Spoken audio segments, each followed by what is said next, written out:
ஒரு செந்துறவி நடைபயணமாக ஒரு நாட்டிற்கு சென்றார். அவரது போதனைகளை கேட்ட மக்கள் அவரை வானலாவ புகழ்ந்தார்கள். இதை கேள்வியுற்ற மன்னன் அவரை தனது மாளிகைக்கு வருமாறு அழைத்தான். துறவியோ வருவதாக ஒப்புக்கொண்டார். அவர் வரும் நாளில் மாளிகையை அலங்காரப்படுத்தி அமர்க்களமாய் வைத்திருந்தான் மன்னன். துறவியும் மாளிகைக்கு வந்தார். மன்னன் பெருமிதத்தோடு துறவியை வரவேற்றான். மன்னரை பார்த்த துறவி, நீங்கள்தான் இந்த சத்திரத்தின் உரிமையாளரா என்று கேட்டார். இவ்வளவு பெரிய மாளிகையை போய் சத்திரம் என்கிறாரே என்று மன்னனுக்கு கடுமையான கோபம் வந்தது.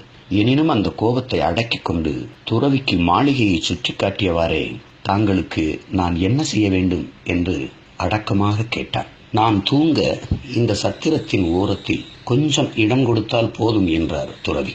இதற்கு மேலும் கோபத்தை அடக்க முடியாத மன்னன், இவ்வளவு பெரிய மாளிகையை போய் சத்திரம் என்கிறீர்களே, இது நியாயமா என்று கேட்டார். துறவியோ, உனக்கு முன் இந்த மாளிகைக்கு சொந்தக்காரர் யார் என்று கேட்டார்.